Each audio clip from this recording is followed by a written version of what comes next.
अक्कलकोट येथील वटवृक्ष स्वामी महाराज मंदिरात कोल्हापूर मुंबई येथील पारंपरिक भजनी मंडळांच्या भावभक्तींच्या भजन गीतांनी वटवृक्ष मंदिर परिसरात नूतन वर्षाचे उत्साहाने स्वागत करण्यात आले।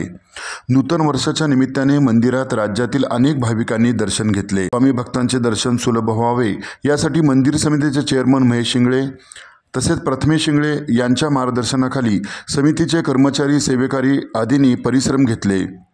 पाहूया भजनी मंडळांच्या सादरीकरणाची काही क्षणचित्रे।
Terima kasih.